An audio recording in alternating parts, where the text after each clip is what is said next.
Basic English Grammar Video Series Season 2 Present Perfect Tense.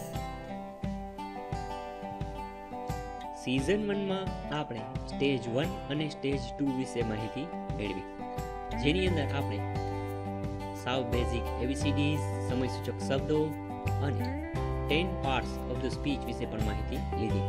આ સ્ટેજમાં આપણે સેન્ટેન્સીસ બનાવતા શીખીશું. આજના વિડીયોમાં આપણે જોઈશું પ્રેઝન્ટ પરફેક્ટ ટેન્સ, પૂર્ણ વર્તમાન કાળ.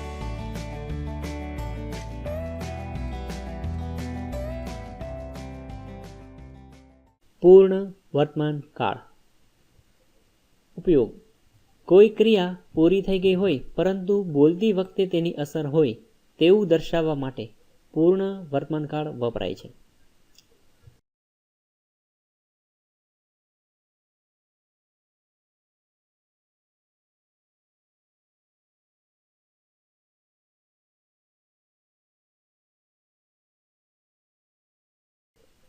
નિયમો જોઈએ. પહેલો નિયમ: પૂર્ણ વર્તમાન કાળના વાક્યમાં જ્યારે આઈ, વી, યુ, ધે વપરાયેલું હોય ત્યારે હેવ પ્લસ V3 ક્રિયાપદનું રૂપ વાપરવું. 2. પૂર્ણ વર્તમાન કાળના વાક્યમાં જ્યારે હી, શી, ઇટ વપરાયેલું હોય ત્યારે હેઝ પ્લસ V3 વાપરવું. એટલે કે ક્રિયાપદનું ભૂતકૃદંત જે રૂપ હોય છે તે વાપરવું. પૂર્ણ વર્તમાન કાળના વાક્યમાં કોઈ સમય દર્શાવવામાં આવતો નથી, પરંતુ ટુડે વાપરવું હોય તો વાપરી શકાય. તેને ઓળખવા માટે just, now, just, recently, already, yet, since, for જેવા શબ્દો હોઈ શકે છે. એક્ઝામ્પલ્સ જોઈએ. I have just done my lesson. મેં હમણાં જ મારું લેસન કર્યું. હવે વી વાળું જોઈ લઈએ. We have just come here. અમે હમણાં જ અહીં આવીએ છીએ. યુ વાળું વાક્ય જોઈ લઈએ. You have just taken your tea. તમે હમણાં જ તમારી ચા લીધી છે. The guests have just gone from here. મહેમાનો હમણાં જ અહીંથી ગયા. મહેમાનો એટલે કે ધેય વાળું વાક્ય હતું. આઈ, વી, યુ વાળું આવી ગયું. હવે ધેય વાળું અને નેક્સ્ટ વાક્ય હી વાળું એટલે કે રાકેશ. થર્ડ પર્સન સિંગ્યુલર અને ધ ગેસ્ટ હતા તે થર્ડ પર્સન પ્લુરલ હતું. Rakesh has just fallen down. Rakesh હમણાં જ પડી ગયો. હવે શી વાળું જોઈએ તો કે રીટા હેઝ ડ્રંક ટી. રીટાએ હમણાં જ ચા પીધી. હવે ઈટ વાળું તો કે dog. Dog has just barked. કૂતરો હમણાં જ ભસ્યો. હવે આપણે વર્તમાન કાળના 3 કાળ જોયા છે, જેની શોર્ટ સમજ લઈ લઈએ. રીટા ચા પીવે છે તો અહીં તેની આદત છે કે તે રેગ્યુલર ચા પીતી હોય છે. અહીં ચા પીવે છે કે કોફી પીવે છે એવા અર્થમાં છે. રીટા ચા પીવે છે તો અહીં તેની આદત છે અને રોજબરોજની ક્રિયા છે, તો એટલા માટે આ થયો સાદો વર્તમાન કાળ. રીટા ચા પી રહી છે તો બોલતી વખતે કોઈ ક્રિયા ચાલુ છે તો તે ચાલુ વર્તમાન કાળ થયો. રીટા ચા પીવે છે, રીટા ચા પી રહી છે અને રીટાએ હમણાં જ ચા પીધી છે. તો અહીં ક્રિયા પૂર્ણ થઈ ગઈ છે અને હમણાં જ પૂર્ણ થઈ છે તેવો ભાવ સૂચવાય છે. તો કોઈ ક્રિયા પૂરી થઈ છે પણ તે ક્રિયા વિશે વાત કરવામાં આવે છે ત્યારે પૂર્ણ વર્તમાન કાળનો યુઝ થાય છે. રીટાએ સવારે ચા પીધી. અહીં ક્રિયા ભૂતકાળની છે માટે સાદો ભૂતકાળ થશે. ભૂતકાળની ક્રિયા માટે મોટા ભાગે સાદો ભૂતકાળ જ વપરાય છે, પરંતુ કોઈ ક્રિયાને મેન્શન કરવી હોય અને તે ક્રિયાની અસર બતાવવી હોય અથવા તો કોઈ ક્રિયા હમણાં જ થઈ હોય આવો કોઈ ભાવ હોય તો જ પૂર્ણ વર્તમાન કાળનો ઉપયોગ કરવામાં આવે છે.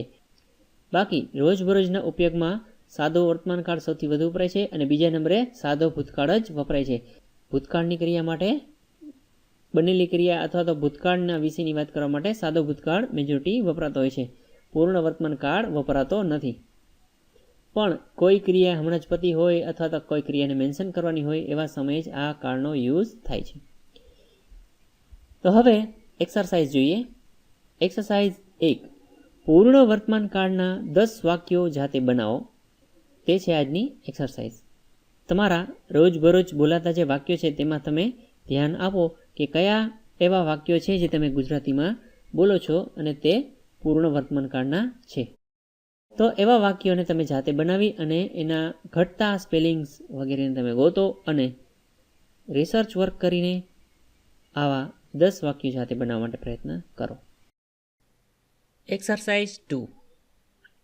તમારી રબબુકમાં નીચે આપેલા વાક્યોને ઇંગ્લિશમાં રૂપાંતર કરો અથવા નેક્સ્ટ સ્લાઇડમાં માત્ર તે વાક્યોનું ઇંગ્લિશ આપેલું છે તેનું ગુજરાતી રૂપાંતર કરો અને છેલ્લે મિક્સ વાક્ય આપેલા છે તો તે ચકાસી તમારી મુખ્ય બુકમાં લખો. તે છે આપણી એક્સરસાઇઝ. એટલે કે પહેલાં ઇંગ્લિશમાં રૂપાંતર કરો અથવા તો તમને એમ ઇઝી લાગતું હોય તો ઇંગ્લિશનું ગુજરાતી કરો. છેલ્લે મિક્સ વાક્ય આપેલા છે તે ચેક કરો અને તે ચેક કર્યા પછી ફાઇનલ પ્રિન્ટ તમારી મુખ્ય બુકમાં લખો. પહેલાં રફ બુકમાં પ્રેક્ટિસ સાથે કરી અને છેલ્લે ચકાસીને મુખ્ય બુકમાં લખો. તે છે આપણી એક્સરસાઇઝ. તો પહેલાં જોઈએ માત્ર ગુજરાતી વાક્યો. મેં અહીં 6 વર્ષ કામ કર્યું છે.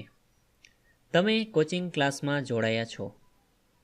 પ્લમ્બરે નળનું રીસું કે લીકિંગ કે લીકેજ સરખું કરેલ છે. તેમણે તમામ દરખાસ્તોને નકારી કાઢી છે. તેઓએ હમણાં જ તેમનું ભોજન પૂરું કર્યું છે. મેં પહેલેથી જ આ રોકડ ગણી લીધી છે.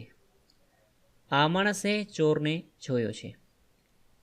તે યુવાન મહિલાએ દુકાનદારને 100 રૂપિયાની નોટ આપી છે. મેં મારી પેન ગુમાવી દીધી છે. ભારત મેચ જીત્યું છે. હવે માત્ર ઇંગ્લિશ વાક્ય જોઈએ. તમે અહીં કદાચ ધ્યાન આપ્યું હોય તો તમને ખ્યાલ આવશે કે દરેક વાક્યમાં છે એવું આવતું હોય છે. છે જનરલી વર્તમાન કાળને રિપ્રેઝેન્ટ કરે છે. તો અહીં ક્રિયા પૂરી થઈ ગઈ છે પણ વર્તમાનની છે એટલે ક્રિયા પૂરી થઈ છે એટલે પૂર્ણ વર્તમાન કાળનું છે વાક્ય. ઓકે, તો હવે આપણે ઇંગ્લિશ જોઈએ. I have worked here for 6 years. You have joined the coaching class. The plumber has repaired the leaking tap.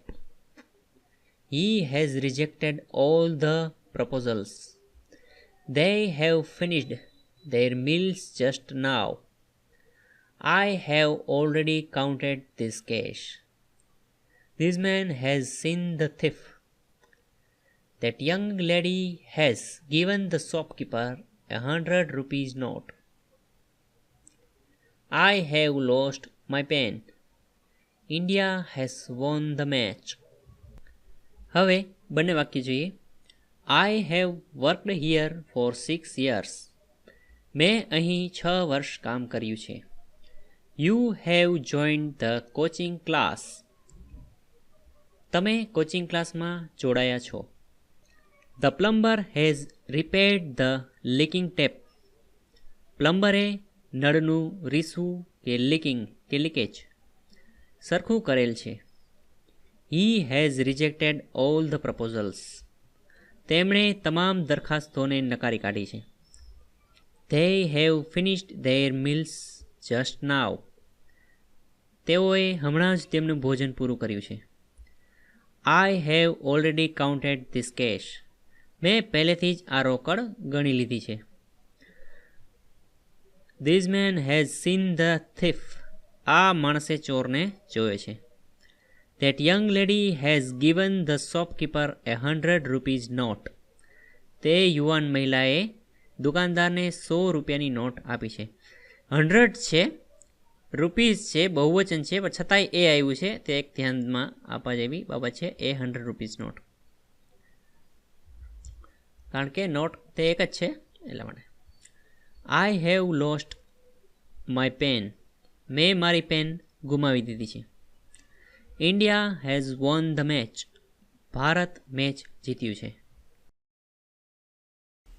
હવે અહીં આપણે પૂર્ણ વર્તમાન કાળ સમજી લીધો છે, પણ તેમના નકાર વાક્યો અને પ્રશ્નાર્થ વાક્યો હજી બાકી છે. તે આપણે એને સામેલ કર્યા નથી. તે આપણે આવનારા વિડીયોમાં જોશું. અને નેક્સ્ટ સ્ટેજની અંદર આપણે પૂર્ણ વર્તમાન કાળના પેરેગ્રાફમાં પણ સામેલ કરીશું. તો મિત્રો આજ માટે બસ આટલું જ. મને આપો રજા. ફરી મળીએ આવતા વિડીયોમાં. ત્યાં સુધી જોતા રહો TV10 ચેનલ પર બેઝિક ઇંગ્લિશ ગ્રામરની વિડીયો સિરીઝ. Bye by.